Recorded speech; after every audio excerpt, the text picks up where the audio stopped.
O vídeo de hoje é muito importante. É sobre um tema polêmico. Justiça e política. Você confia na justiça do nosso país? Acha que realmente ela é imparcial?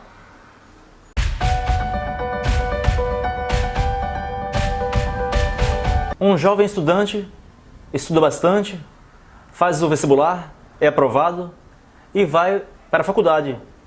Se forma bacharel em Direito, com aquela visão de que vai modificar a sociedade para melhor, que vai fazer justiça. Porém, rapidamente se desilude, vê que não é bem assim. Infelizmente, a nossa justiça não é tão justa como deveria ser. O jovem acadêmico aprende que de um lado tem o réu, do outro o autor, e no triângulo tem o juiz, o magistrado que irá julgar a causa, dar ganho de causa para um lado ou para o outro, apreciará as provas trazidas nos autos e de maneira imparcial julgará a causa. Como sabem, sou advogado, conheço vários bons juízes, excelentes juízes, na esfera estadual e na esfera federal. Posso dizer que, na sua grande maioria, eles são realmente vocacionados, estudaram, amam o que fazem e que querem de fato trazer ao jurisdicionado a justiça, o amparo legal. Porém, como o ser humano é falho, comete erros, onde houver um grupamento humano, haverá o erro.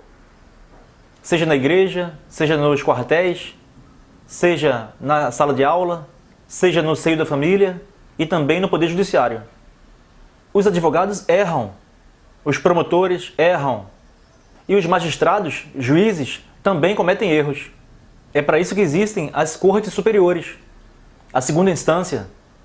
Caso a primeira instância um magistrado tenha se distraído e prolatado uma sentença injusta, caberá o recurso e a parte prejudicada poderá pleitear o seu direito na esfera da segunda instância. O que não pode haver é o erro proposital, aquele erro que a pessoa quer de fato cometer, aquele erro doloso, ou seja, aquele magistrado que quer de fato prejudicar uma parte e beneficiar a outra. Além de ser um fato ilegal, imoral, é um fato criminoso. A justiça brasileira já não tem a credibilidade de antes. Será que o povo brasileiro tem razão em estar aborrecido e totalmente decepcionado com a justiça que tem? Ou será que a sabedoria popular, mais uma vez, está correta? Apenas 3P vão para a cadeia. O preto, o pobre e a puta. O afrodescendente tem que ser tratado de maneira igual pela lei. O hipossuficiente tem que ser tratado de maneira igual pela lei. A prostituta tem que ser tratada de maneira igual pela lei. Pouco importa a situação econômica, cultural, religiosa, sexual, a origem, a etnia, nada disso importa. É por isso que a Estátua do Direito, a Têmis, tem uma venda nos olhos e uma balança de pratos equilibrados, de maneira igualitária. Ou seja, para tratar os jurisdicionados, as pessoas que procuram justiça, de maneira igual, sem privilégios e sem perseguições. Entendo que a lei tem que ser dura, tem que ser firme. Se errou, tem que pagar. Porém, observo com tristeza que vários coitados são presos por motivos banais e apodrecem na cadeia, enquanto a lei estica para beneficiar alguns poderosos, como por exemplo o ex-presidente Lula. Observo no ordenamento jurídico brasileiro uma enxurrada de recursos, primeira instância, segunda instância, porém o pobre não tem acesso, pois não tem fôlego jurídico para lutar pelos seus próprios direitos. Porém o abastado, o rico, ele faz jus, ele faz uso de todos os recursos possíveis e impossíveis. Recentemente, o ministro do STF, Marco Aurélio Mello, determinou a soltura de todos os presos com condenação após segunda instância.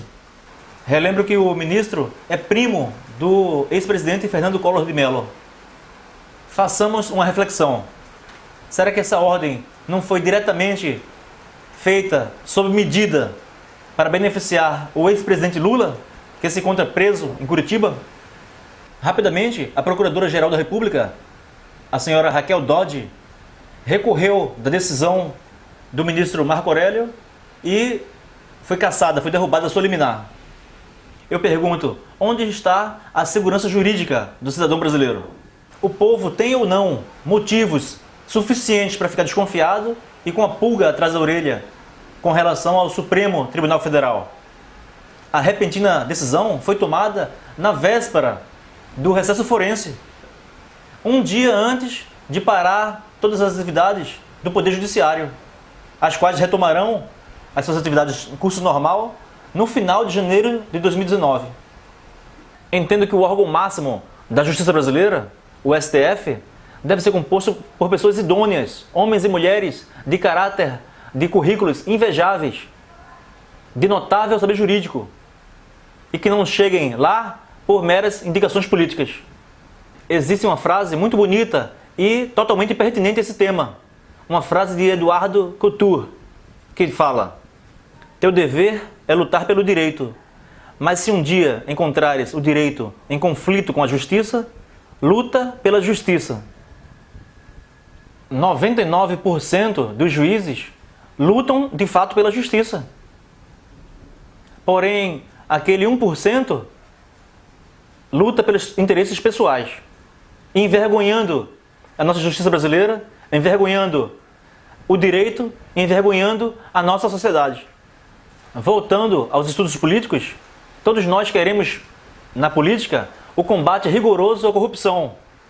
Porém, de que adiantará o policial prender o meliante, este ser conduzido na esfera do Poder Judiciário, sentar no banco dos réus e o magistrado ou magistrada vendido ou vendida prolatar uma sentença, uma decisão, uma liminar, amparando o imoral, o errado, amparando o criminoso. Isso é, de fato, enxugar gelo. Não resolve nada, nunca. Desse modo, nosso país nunca vai para frente. Água mole, pedra dura, tanto bate até que fura.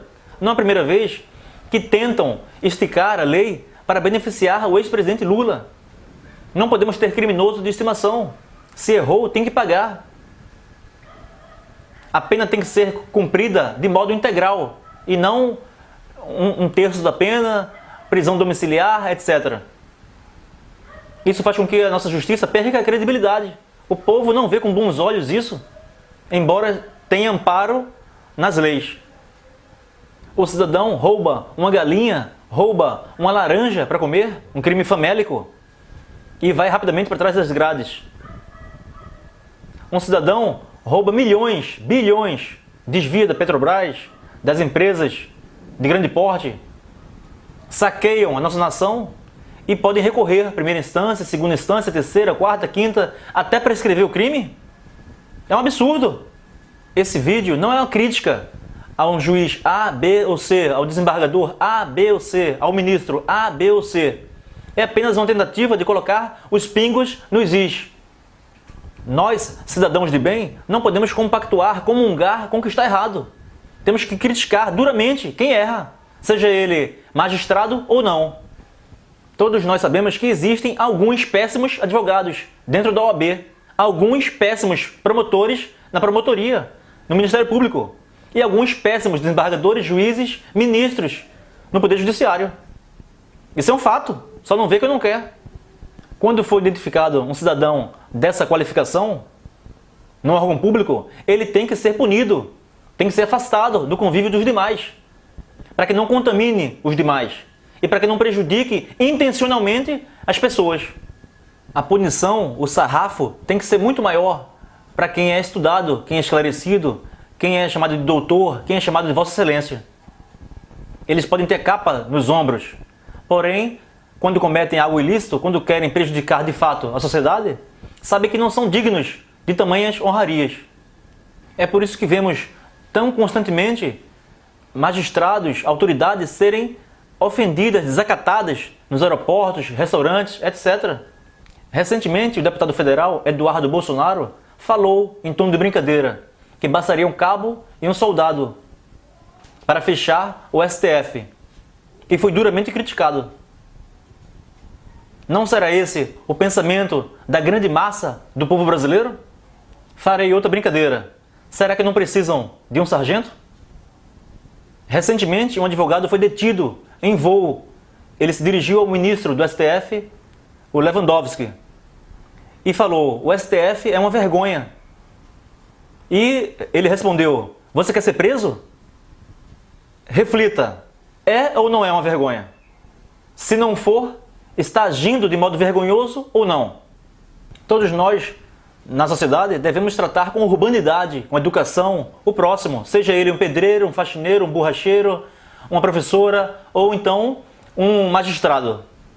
Porém, não podemos admitir condutas ilegais e abusivas, como foi essa que ocorreu, ao meu ver. Dar uma carteirada, você quer ser preso? Isso não existe. E é assegurado pela Constituição Federal a liberdade de expressão. Assim como houve uma renovação expressiva no Congresso Nacional, nos governos dos estados, devemos fazer uma renovação expressiva no STF. Seria maravilhoso que houvesse uma renovação total do STF, que 100% ou então mais de 50% dos ministros fossem trocados, substituídos por outros comprometidos com o nosso país, com a nossa democracia, com a nossa justiça. Dura lex, sed lex. A lei é dura, mas é a lei. Ela não pode esticar para beneficiar quem quer que seja. Os ministros do STF devem ser indicados porque possuem uma reputação ilibada e não porque são primos do presidente X, porque já advogaram para o partido Y. Isso é um absurdo, é uma vergonha. A justiça pode até demorar, mas uma hora todo mundo tem que pagar os seus pecados. Existe uma frase que fala que a justiça tarda, mas não falha, ou seja, a justiça divina. Porém, infelizmente, aqui na Terra, aqui no Brasil, vemos que a justiça tarda e falha, principalmente quando se refere aos políticos do colarinho branco, os grandes corruptos. Quando um pai ou uma mãe perdem o seu filho para o crime, rapidamente vai o repórter entrevistá-los e eles respondem: nós queremos justiça. Não podemos privar os cidadãos da justiça efetiva. Às vezes é o que resta. Os pais não querem nem indenização, querem apenas justiça. Não podemos perder a credibilidade na justiça brasileira. Devemos ser cidadãos justos, honestos. Justiça é receber um troco a mais e devolver. Justiça é julgar corretamente, sentenciar corretamente, seja na primeira instância, na segunda ou na última. Eu sou totalmente favorável que o cidadão seja indiciado, julgado, condenado, de acordo com o devido processo legal, de acordo com as normas vigentes do nosso país. Tudo isso para que ele não faça justiça com as próprias mãos. Aí seria uma barbárie, é a lei do mais forte. Os juízes do bem, os juízes realmente comprometidos com a nossa pátria, com a nossa justiça, devem se espelhar nos exemplos de ontem. Por exemplo, do grande jurista Rui Barbosa. Devem se espelhar no exemplo do grande juiz Sérgio Moro. Devem se espelhar no exemplo do Procurador-Geral da República Deltan Dallagnol. Finalizo esse vídeo afirmando que eu acredito na justiça. Acredito que é possível a mudança na esfera da política, na esfera do poder judiciário.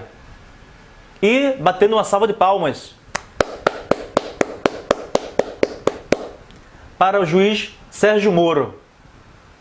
Em nome dele, parabenizo todos os demais envolvidos na justiça. Se você gostou, compartilhe com seus amigos esse conteúdo que eu faço com carinho para esclarecer as pessoas que querem aprender um pouco mais sobre política, sobre assuntos relevantes da nossa sociedade.